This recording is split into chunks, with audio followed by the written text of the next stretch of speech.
ವಿಧಾನಸಭಾ ಕ್ಷೇತ್ರ ವ್ಯಾಪ್ತಿಯ ಶೆಟ್ಟಿಕೆರೆ ಗ್ರಾಮದ ಸುಮಾರು 18 ಜನ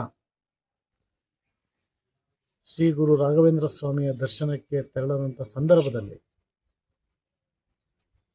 ಅಪಘಾತ ಆಗಿರ್ತಕ್ಕಂಥದ್ದು. ಸ್ಥಳದಲ್ಲೇ 8 ಜನ ಮೃತವನ್ನು ಪಟ್ಟಿರ್ತಕ್ಕಂಥದ್ದು.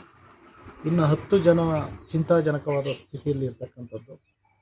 ನಿನ್ನೆ ಬೆಳಗ್ಗೆ ತಮ್ಮ ಮೂಲಕ ನನಗೆ ಬಂದ ತಕ್ಷಣ ನಿರತರಾಗಿ ಸಂಪರ್ಕದಲ್ಲಿದ್ದು ರಾತ್ರಿ 8 ಜನವನ್ನು 2 ಗಂಟೆ ಸಂದರ್ಭದಲ್ಲಿ ಇಲ್ಲಿಗೆ ಕರೆತರ್ತಕ್ಕಂಥ ಕೆಲಸ ಆಗಿ ಬೆಳಗ್ಗೆ 6 ಗಂಟೆಯಿಂದ 3 ಕುಟುಂಬಗಳ ಹೋಗಿ ಸಾಂತ್ವನವನ್ನು ಹೇಳಿ ಕುಟುಂಬಕ್ಕೆ ಆತ್ಮಸ್ಥೈರ್ಯವನ್ನು ತುಂಬಿ ಬಂದಿರತಕ್ಕಂಥದ್ದು.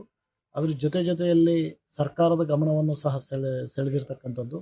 ಅವರ ಅಂತ್ಯ ಸಂಸ್ಕಾರಕ್ಕೆ ಇದು ಮಾಡ್ತಕ್ಕಂಥದ್ದು. ನಾನು ವೈಯಕ್ತಿಕವಾಗಿ ಪ್ರತಿ ಕುಟುಂಬಕ್ಕೂ ಸಹ ಅಂತ್ಯ ಸಂಸ್ಕಾರಕ್ಕೆ ನೋಡಿರ್ತಕ್ಕಂಥದ್ದು. ಅದ್ರ ಜೊತೆಯಲ್ಲಿ ಅಲ್ಲಿ ಏನು 10 ಜನ ಇದ್ದಾರೆ ಅವರನ್ನು ಕೂಡಲೇ ಅಲ್ಲಿಂದ ಆಂಬುಲೆನ್ಸಿನ ವ್ಯವಸ್ಥೆಯನ್ನು ಮಾಡಿ ಹಾಸನದ ಸರ್ಕಾರಿ ಹಾಸ್ಪಿಟ್ಲಿಗೆ ಕರೆತರ್ತಕ್ಕಂಥ ಕೆಲಸವನ್ನು ಸಹ ಮಾಡ್ತಾ ಇದ್ದೀವಿ. ಯಾರು ಇವತ್ತು ತುಂಬ ದುಃಖಿಸ್ವಸ್ಥ ಆಗಿರ್ತಕ್ಕಂಥ ಕುಟುಂಬ ಇದೆ, ನಿಜವಾಗ್ಲೂ ಸಹ ಈ ಒಂದು ಕುಟುಂಬದಲ್ಲಿ 5 ಜನ 6 ಜನ ಇದು ನಿಜವಾಗಿ ಏನೋ ಒಂಥರ ತುಂಬ ದುರದೃಷ್ಟಕರವಾದಂಥ ಸಂಗತಿ. ಇಂಥದ್ದು ಆಗಬಾರ್ದು.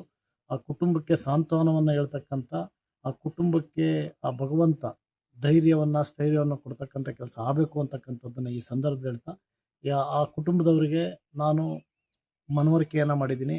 ಅವ್ರಿಗೆ ವಿಶೇಷವಾಗಿ ಏನಂತ ಅಂದರೆ ಎಲ್ಲ ವ್ಯವಸ್ಥೆಯನ್ನು ನಾನು ಮಾಡ್ತೀನಿ ಅಂತಕ್ಕಂಥದ್ದನ್ನು ಹೇಳಿ ಆ ಕುಟುಂಬದ ಜೊತೆ ನಾನು ಇದ್ದೀನಿ. ನಿನ್ನೆ ಬೆಳಗ್ಗೆಯಿಂದ ವಿಚಾರ ಮಾಧ್ಯಮ ಮಿತ್ರರ ಮುಖಾಂತರನೇ ನನಗೆ ಬಂತು. ಇಲ್ಲಿ ನಮ್ಮ ಪೊಲೀಸ್ ಇಲಾಖೆ ಅಧಿಕಾರಿಗಳನ್ನ ಅಲ್ಲಿ ಕಳಿಸಿ ಅಲ್ಲಿಂದ ಅವ್ರನ್ನ ಕರೆತರ್ತಕ್ಕಂಥದ್ದು. ಇಲ್ಲಿ ಸ್ಥಳೀಯವಾಗಿ ಸಾರ್ವಜನಿಕರು ತುಂಬ ಸ್ಪಂದಿಸಿ ಅಲ್ಲಿ ಸಹ ವ್ಯವಸ್ಥೆಯನ್ನು ಮಾಡಿದ್ದಾರೆ.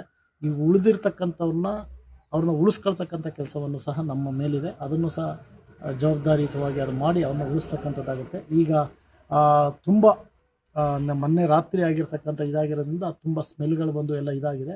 ಅಂತ್ಯ ಸಂಸ್ಕಾರಕ್ಕೆಲ್ಲ ವ್ಯವಸ್ಥೆಯನ್ನು ಮಾಡಿ ಅವರಿಗೆ ಮನವಿಯನ್ನು ಮಾಡಿದ್ದೀನಿ, ಕೂಡಲೇ ಅಂತ್ಯ ಸಂಸ್ಕಾರವನ್ನು ಮಾಡಬೇಕು ಅಂತಕ್ಕಂಥದ್ದನ್ನು. ಹಾಗಾಗಿ ಆ ಕುಟುಂಬಕ್ಕೆ